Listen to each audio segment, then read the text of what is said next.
भाऊ काय सांगाल, दुःखद घटना झालेली आहे, तुम्ही विद्यमान कारभार केला आहे, त्यांनी मुख्यमंत्री अजित पवारच्या रूपाने सोनेरी हृदयाचा राजकारणी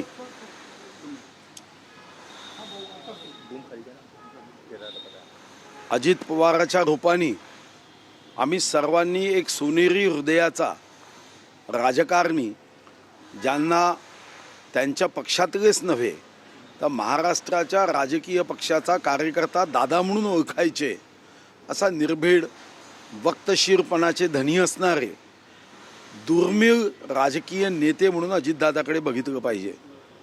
अतिशय निर्भीडपणे ते प्रत्येक प्रश्नाचं उत्तर विधानसभेत देताना बघितलं। स्पष्टपणा हा त्यांचा गुण होता। ओठात एक तेच ओठात असायचं। साधारणतः एक पारदर्शक नेता हा महाराष्ट्राने गमावला आहे। त्यांच्या पक्षातल्या कार्यकर्त्यांनी दादांचं नेहमीच समर्थन करत दादाला आपल्या कुटुंबातला एक सदस्य मानलं आणि अचानकपणे अशी घटना या महाराष्ट्राच्या प्रत्येक हृदयामध्ये एक दुःखाची किनार निर्माण करून गेली आहे।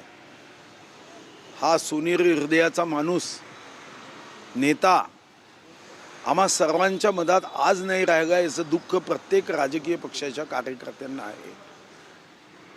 एक मोठी उणीव महाराष्ट्राच्या राजकारणात त्यांच्या जाण्याने निर्माण झाली आहे।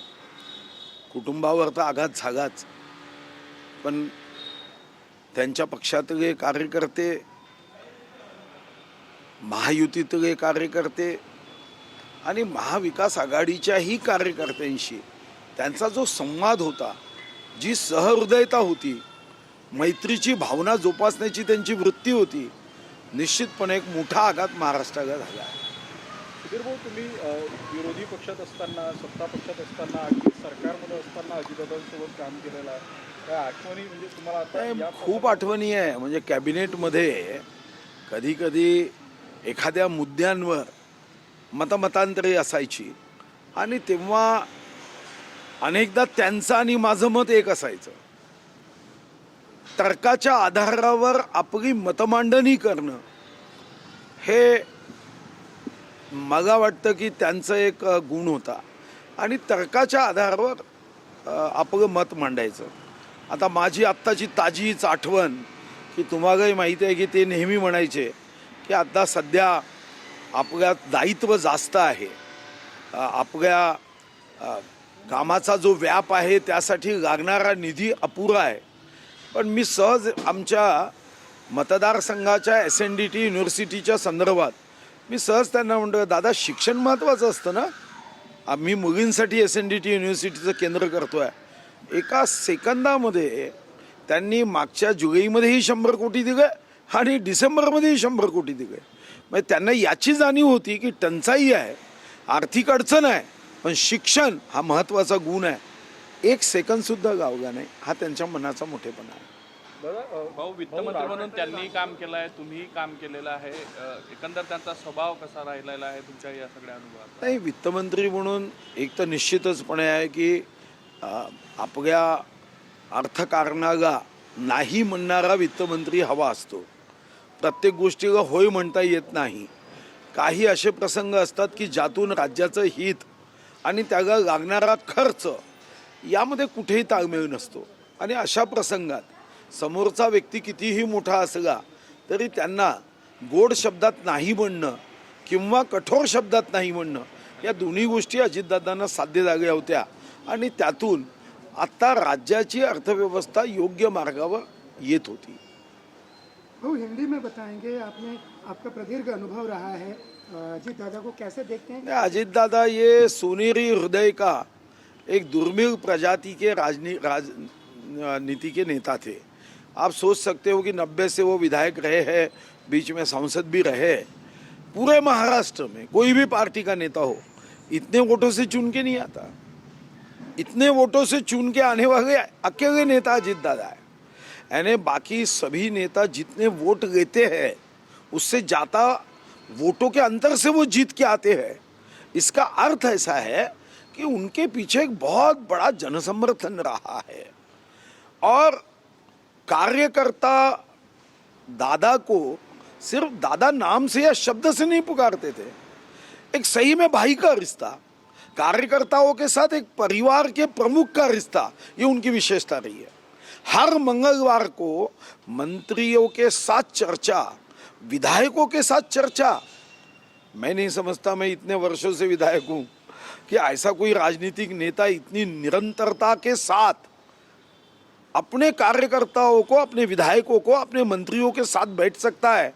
ये मैं तो 95 से मैं विधायक हूँ, मैंने तो कभी मेरे पार्टी में भी नहीं देखा।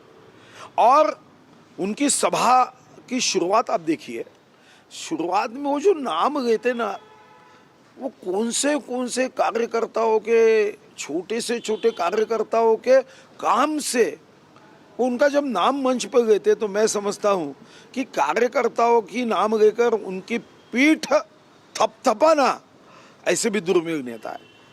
आज सवेरे 6 बजे से काम शुरू करने वाले नेता,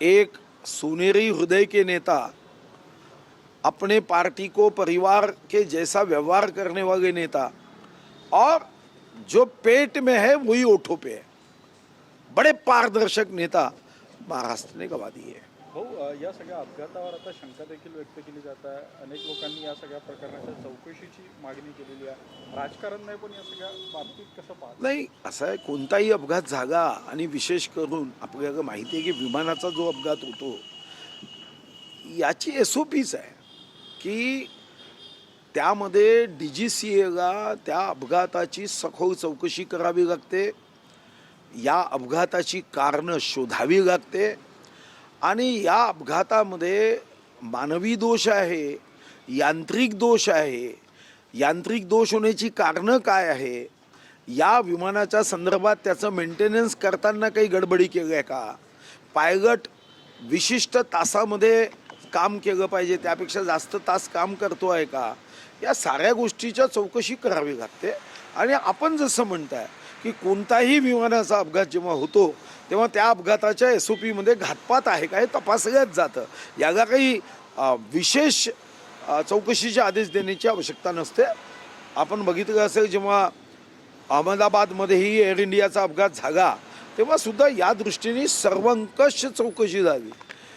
एवढंच नव्हे तर या संदर्भामध्ये पोस्टमार्टम, DNA करून सुद्धा या पद्धतीचा काही दोष आहे का, की पायलट आणि त्या पायलटच्या संदर्भात आपल्याला ज्या पद्धतीचं आरोग्य तपासणी नियमित करावी लागते, त्याच्या संदर्भामध्ये इतर गोष्टींची तपासणी करावी लागते, ती केल्या गेली होती की नाही।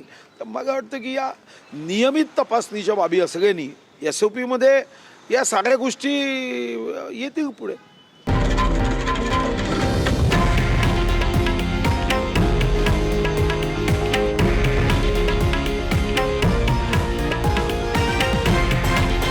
हे आहे देशातील नंबर 1 न्यूज नेटवर्क आणि आपण पाहत आहात TV9 मराठी, एकमेव।